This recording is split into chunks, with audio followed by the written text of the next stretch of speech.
Hey guys, welcome back to the channel. So today's video is kind of a follow-up to my most recent video, which kind of blew up, at least for my channel at least. We're getting like 2,000 views.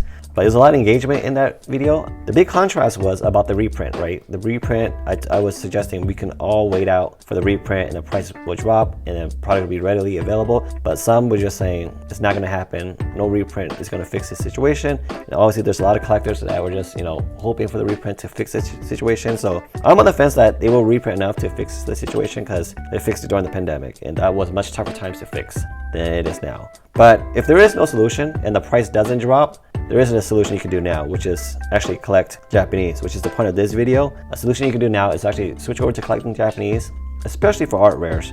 I should just be rolling over these, show you guys what these are. But the money you save for art rares is so drastic. It's like 90% savings, brand new cards. Print quality in Japanese for illustration rares all the same. And like this is a $95 card in English, I believe now. Japanese, I'll do a papa. I can't remember the price guys. I bought this when it was like maybe $15, $20. But there is something you have to pay attention to with Japanese cards nowadays is as soon as the English price goes up in value, the Japanese price will also go up in value. It's kind of correlated that way. And I'm not sure why. Either people are priced out, which is what I think personally is the reason. People who are priced out of English will jump over to Japanese unless people are speculating and now investing early into Japanese because it's kind of the delay reaction, and they'll start collecting or speculating with Japanese and then the price goes up, right? Now I don't know the price of these because I bought them a year ago, but I already been doing that and I did pull the trigger on a lot of Japanese cards recently for Terrazu Festival because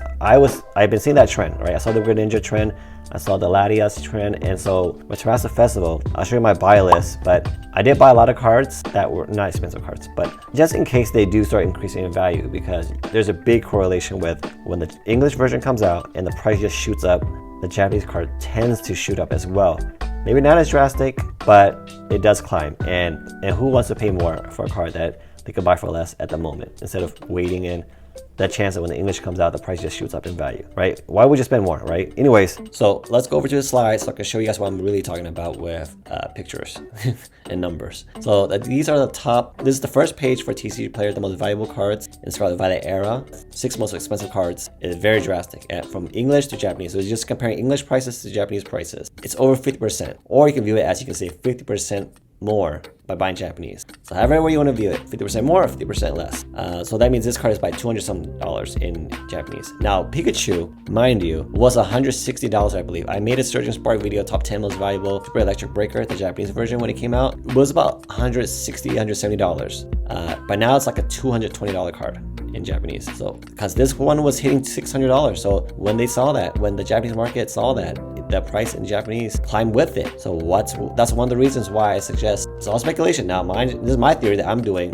My practice I'm doing is buying the card before it comes out in English, because as the English market heats up, more and more people are just going to pick up Japanese cards, I believe, and they're starting to do that quickly. As you can see, this card, I mean, this is fallen, but the Japanese market is already now more expensive than it was when it first came out by itself, when there was no English market yet. Same thing with Greninja. It got as low as $60. Like I was putting in bids for $50 and I can't believe I didn't buy for $60. I think now in Japanese it's a $150 card. It's doubled up, and as soon as this one came up, that's when the price started going up in Japanese. Same thing with the Bubble Mew. Like either you're priced out or you're speculating with Japanese, and the volume over there just increases and the price goes up. This is one got as low as $50 in Japanese at its lowest. Latias I think got as low as $70 or $80. I believe now it's $160.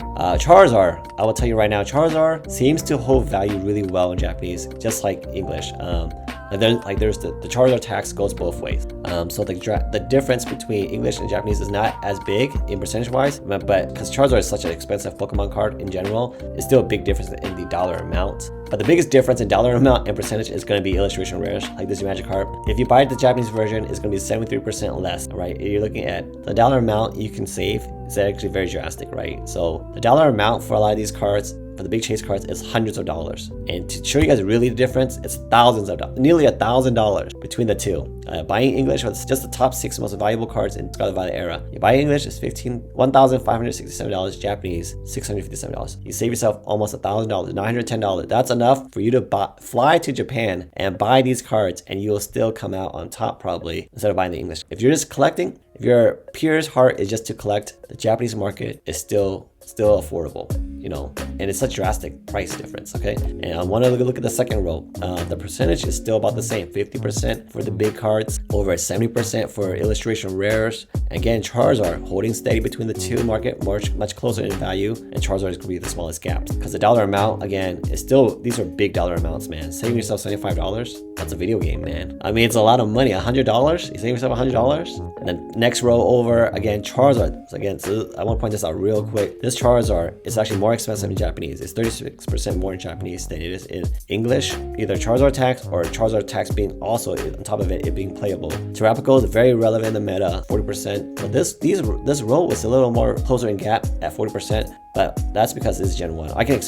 My speculation, these are my theories as to why these prices are not as big in gap difference. Again, 151 is very popular both sides. A lot of English collectors are collecting Japanese versions of it as well. Again, I bought this Groudon at like $5. I don't know how much it is now in Japanese. And then we'll look at the final row, the top 24, the final 24. And you're looking at Roaring Moon. Probably wondering why is the percentage so small. I don't know why. I don't know. I can't really explain why, but this is one of those cards where if you don't need to save $9, which is not as much compared to everything else, you don't want to have to pay shipping or import tax on this card, then maybe don't do this one. But most Japanese sellers do already include shipping, free shipping. And also, you want instant gratification. You probably can't wait 3 weeks for the card to get here. But another card to point out is another 151 card. It's actually a very small percentage difference. And then another illustration rare with a major price difference. Now, I did pick up this card, one of my favorite cards, the top 3 best, one of the top 3 best artworks of the year. It's called by the era, and I did pick it up before. I see the English version rising in price, and I didn't want to miss out before it rise up in price in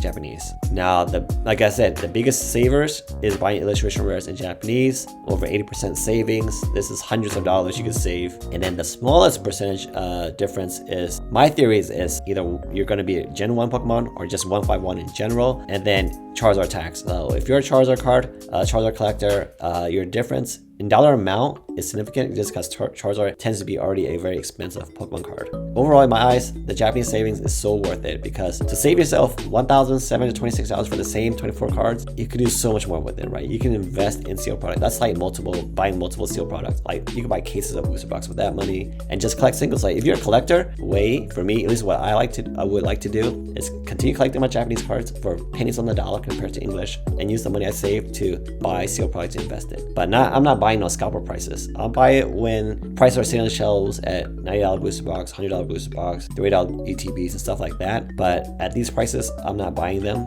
I can't even afford to buy them to rip. So I'll continue buying singles because singles is the way to go if you want to save money. To save yourself, you can literally buy 2. The Japanese price is $1,616, $16.16. You double that, that's $32.32. So you can literally buy 2 of every card in Japanese for the price of 1 Japanese English set of the same 24 cards. That's $1,726 can buy you multiple trips to Japan. I'm just saying the money is saving is so significant. So if you're not already doing it, I suggest look into it. And again, the only few things I will point out is keep an eye on the market because the Japanese market tend to follow the English market. So get in it before it's too late. But that's just my speculation and my theory. And again, quality is better in Japanese, texture wise better, more likely to get PSA 10. So everything shows you should be collecting Japanese in the market like this. The only thing I can see that people like collecting English is if you were here for the value, because English has poor print quality. It's hard to get a PSA 10, and people like to have scarcity. People like to have one-on-one stuff. That's why PSA 10s are worth more than